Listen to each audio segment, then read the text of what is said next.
Francis Sweetwater Jr. My father was Southern Cheyenne, full-blood Southern Cheyenne, and my mom was Osage, full-blood Osage. My dad lived in western Oklahoma where the Cheyennes were located, and my mom lived around, I guess you'd call it the kind of eastern part of Osage country. Osage County, Pawhuska, Ponca City. It's a big county. I was born here. I was born in Ponca City. War broke out. My dad, he couldn't get into service because he was 4F. So he moved us to California, Los Angeles area.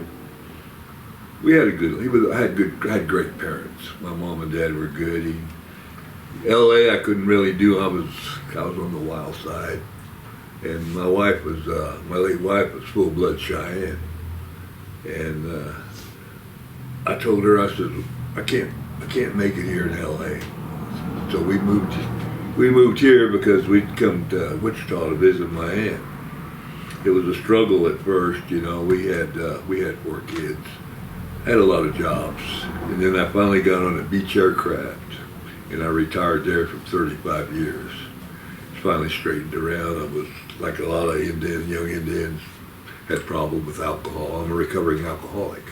Haven't had a drop in, I think, probably about 48 years. And it was a struggle. And my wife, but if it wasn't for my wife, I would be dead today. She was a lot. She was there for me, and she wouldn't. And what was her name? Victoria. Okay. Yeah.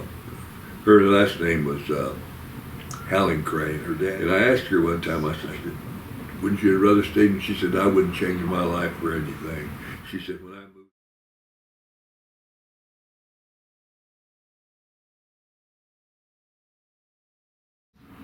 Back in my generation, never thought about it. I knew I was, I would say, 4 years old, you know. I was back then. We were Indians, and I know how things change, you know, from generation. Now they Native American, indigenous, and I always said I was born Indian. I'm going to die Indian. I mean, I don't disrespect what they want to be called, you know. That don't bother me a bit. But I'm an Indian, I'm American Indian. And when I was 7 years old, my dad and mom made me and my brother dance outfits and made us start dancing. You didn't say no back in them days.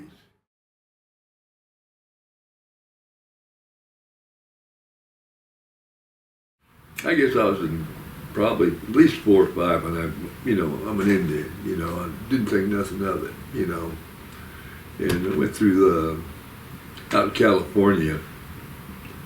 Everything there was pretty acceptable, you know. I mean, there was racism, sure, a lot of the blacks, but it never out there. It never touched me. No, but my wife was telling me about where she lived in Clinton, Oklahoma. She was from the area my dad was from. And it's still there in Oklahoma. You know, it's not just as transparent as it was back in them days. And I mean, there's little towns there that still have the Klan. Mm-hmm. And first time I tasted discrimination, I was about maybe 12 years old. We was in Oklahoma. We was going back to LA, and we went in one Chinese restaurant. They wouldn't serve us because we were Indian, and that always stuck in my mind. And the thing, and my wife used to say when she was in Oklahoma, she said, if your car broke down people would drive by you. You were just in this broke down car.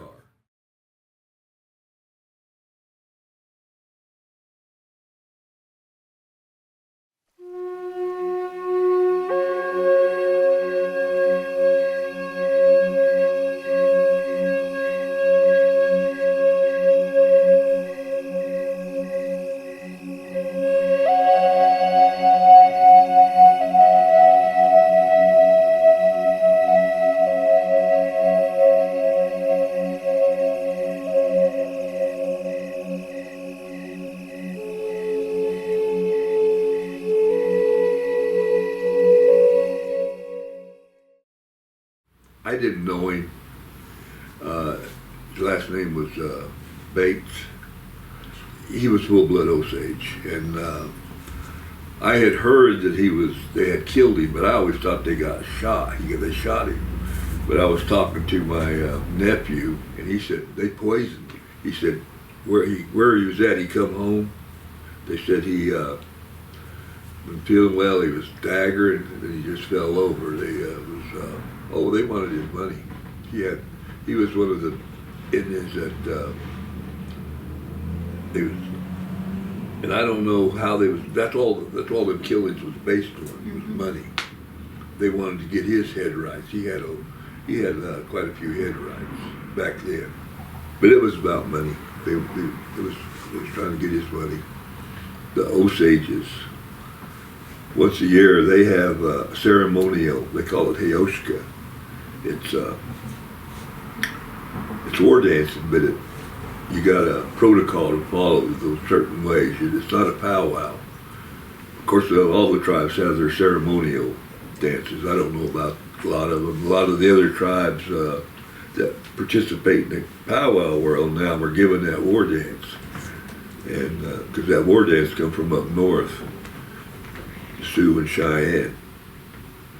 And when they come down here, of course, a lot of other tribes, they call it the war dance. And a lot of people think, well, that war dance, when they sing the war dance, we're going to war. The Cheyennes, we call them war journey songs. They're a round dance, and that's for the warriors that are going to war. Then when they come home, that's when they sing the war dance, the Cheyennes.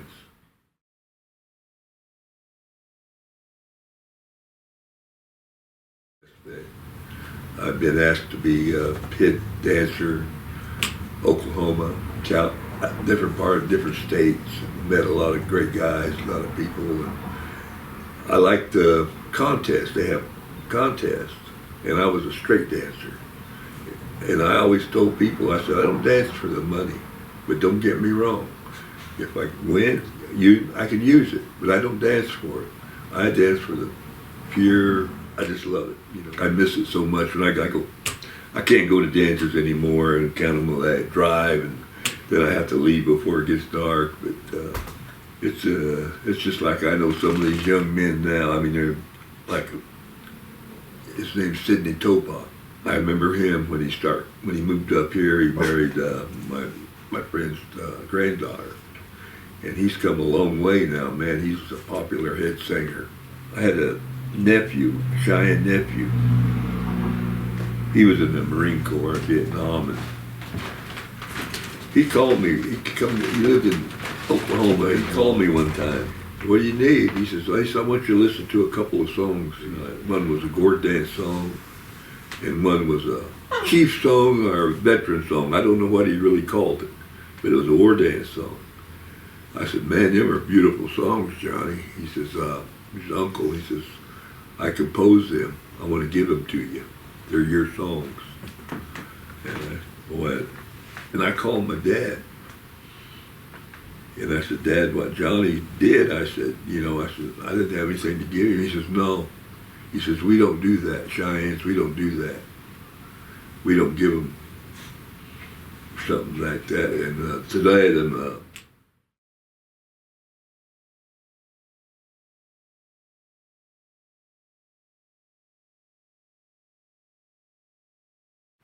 I just started dancing. When I first got into that, I was a fancy dancer.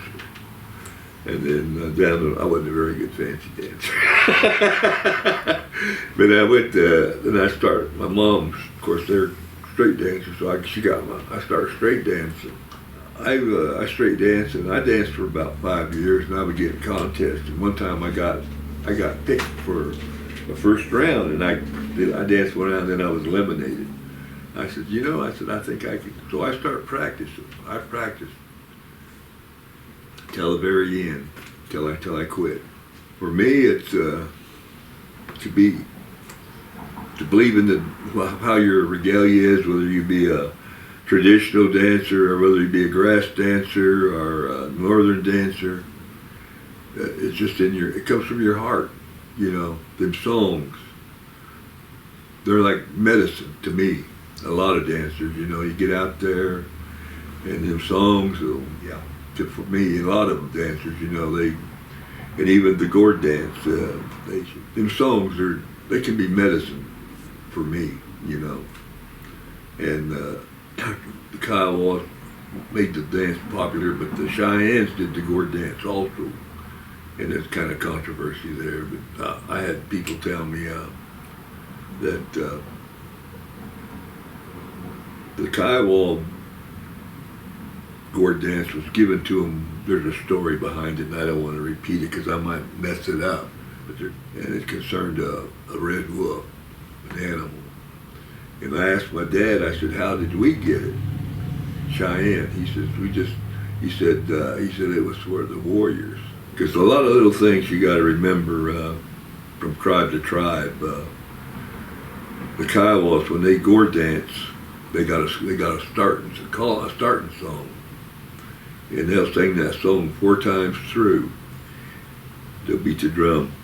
And then when they get to finish that 4th song, and they hit that drum, and then everybody gets up. The Cheyennes, we use the same song, but they get up right away.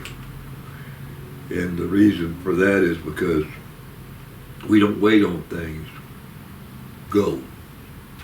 And that's just, the way we look at the gourd.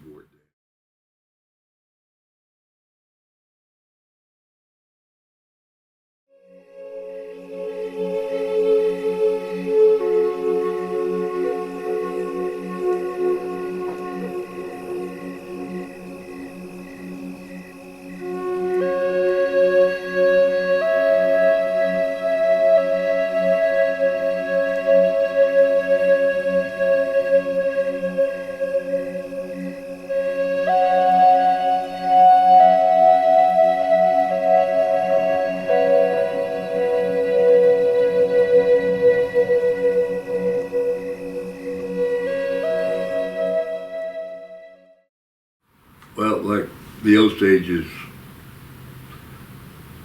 originally I believe they were from down south.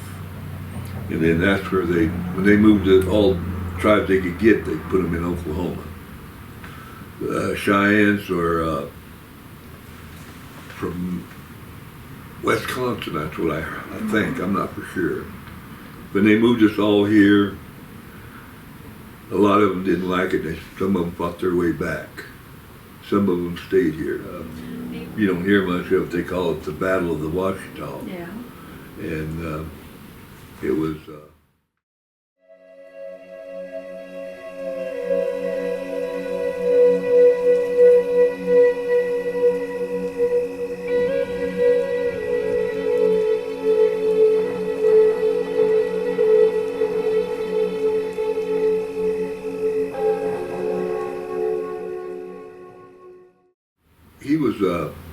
He was a peace chief, the story that I was told. The Cheyennes, we got 19 chiefs and 1 war chief. My dad was a chief, and today I'm a chief. And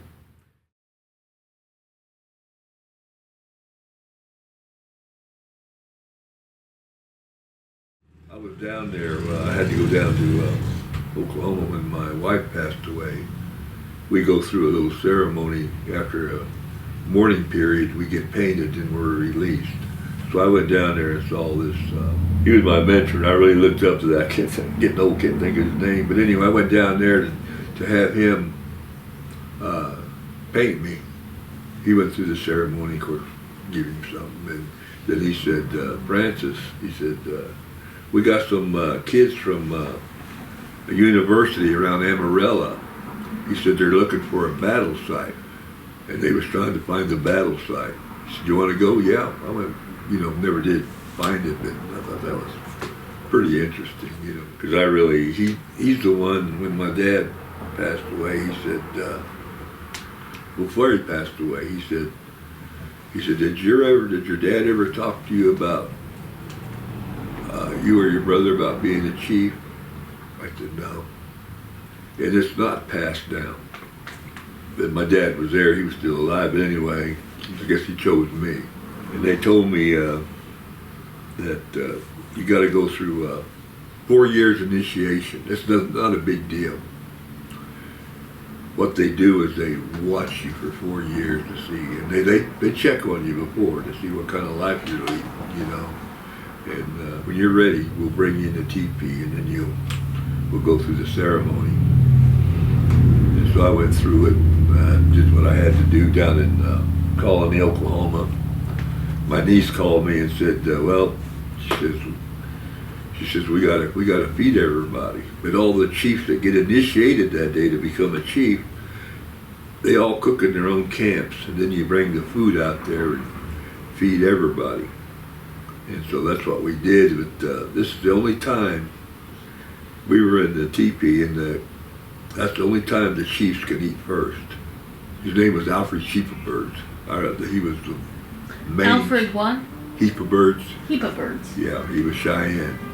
Took me, and then he was like a brother. His name was Moses Starr. He was Cheyenne and Arapaho. He really liked my dad.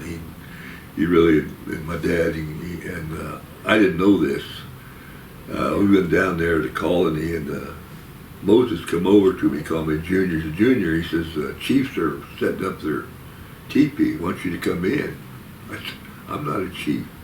He says, I know. He says, we want you to come in. My dad, he says, your dad told me to take you under my wing and teach you.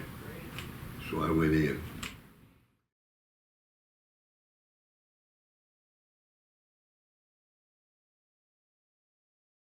We're there. This is Mother Earth.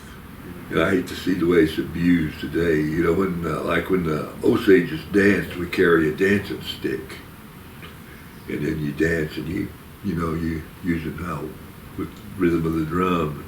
My mom told me that stick, she says, don't touch the ground with it. We don't pierce Mother Earth.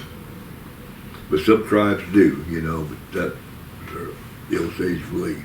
Today I even think more about what's going on in this, how the world's being abused. And I said, I know the Creator's looking down, and I just hope it, for all of my grandkids and great grandkids, that they can enjoy the things I did on this earth.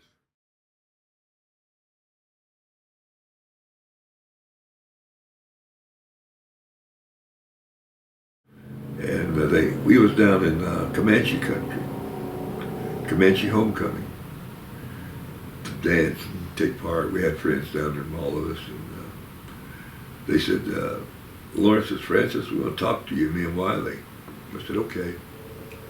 So we sat down, I said, what's up? They said, this past year, whenever you contested, you haven't been going nowhere. I said, yeah. I said, I noticed that.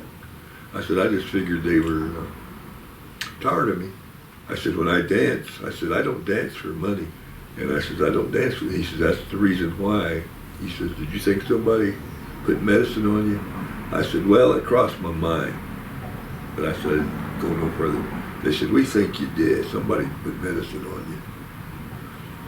you. And he says, we're going to give you something. And it was from the creekside. I can't remember. They gave me a little jar of water that looked like a little piece of wood in there. Then they gave me some soap. They said, use that for 5 days. Put that water on you, bathe in that soap for 5 days. I believe there's just bad people out there. And there was a powwow here in Wichita that weekend. 3-day powwow. And I can't remember if I come second or first. And you talk about, you know, the people, I said, you got to be careful out there, you know. I said, there's some people jealousy. I said, they'll put medicine on you. I heard some stories, and I believe them. They were true.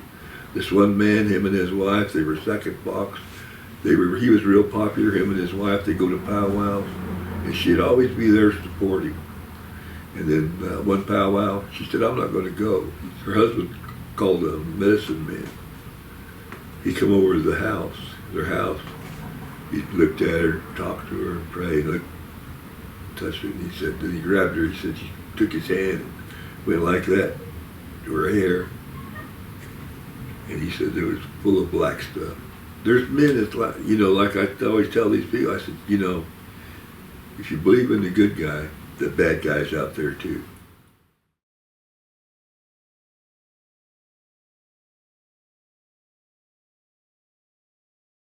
But what does Sweetwater mean? I was trying to figure that out because I had asked my dad, because that's all my grandpa would be calling Sweetwater. Mm-hmm. And I said, Dad, I said, what about your mom? I didn't know she died. He says, I said, what was her name? He says, God, he says, all they ever called her was old woman. And I said, well, Dad, well, she had to be young sometime. He said, that's all I knew. He said, so we just called her, they just called her old woman. I just kind of figured it's something, whether it's right or wrong, I can't tell you. That Sweetwater was probably my grandpa's name, Indian name. And my dad's Indian name was Buffalo. When they made him go to school, he was 7 years old. They put him in school 3 times. He run away. The third time they made him stay. They caught him and they watched him, and he couldn't speak English. He says, we got there, and he says, this teacher come up, and she said, she asked me my name. And he says, I had a friend there. He was with me. He said, his name was George. And he said, she said, I didn't know what she was saying. He said, what's your name? And his buddy said, his name's George. He said, I went by George for a long time, and the teacher named him Francis.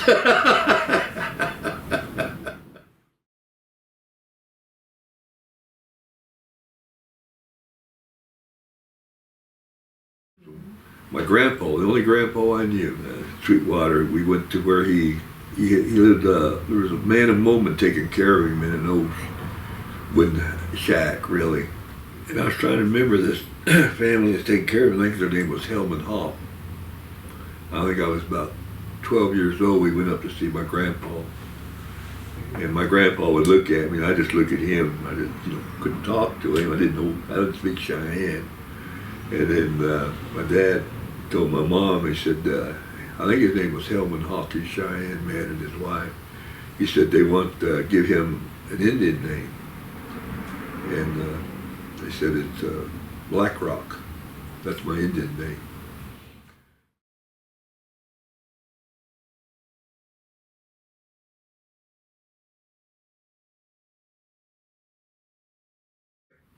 Rod Pocowatch, his mama, when his grandma died, her mama, and Lena, I was living up in Oklahoma. And Cheyenne called me and said, Lena passed away. I said, okay, I'll be there tomorrow. So I come down and I went over to where Deanie was at. And, she said, Francis, I want to talk to you. I said, sure. She said, I want to ask you something. Yes, okay. She said, we're having services at the funeral home, but we're going to have the burial in Pawnee, Oklahoma. That's where she was from. She says, could you come down and read for us? I said, yeah. Well, I said, I'll be at the funeral home. And then we got down to the funeral home. She says, Francis, I said, what? She says, that pastor Mama wanted, she says, I never did really care for him. And she says, can you run it? I said, what? She said, wing it. Oh, that is funny. So I said, okay. I said, I'll do the best I can. And then her mama, when I was a friend of Comanche we were brothers, made each other brothers. He passed away, and the family asked me if I would. They asked me, you know. I said okay. So I got up there, you know, read what the family wanted me to read, and I talked about my little Comanche brothers there, and Deanie. And Rod's mom says, she says, Deanie told me. She says, Deanie. She says, Mom told me. She says, well, something happened to her. She says, I want him to read for me. I love that. Cheyenne Way, one of the chief's things. People ask you to do something. My dad always told me. He says, if you got the right to do it, never say no. Mm-hmm. Never ask for anything. And that's the way I live. Even in the powwow world, when they ask you to be head dancer, they just say, I said, yeah, I'll be there. I don't ask them for nothing.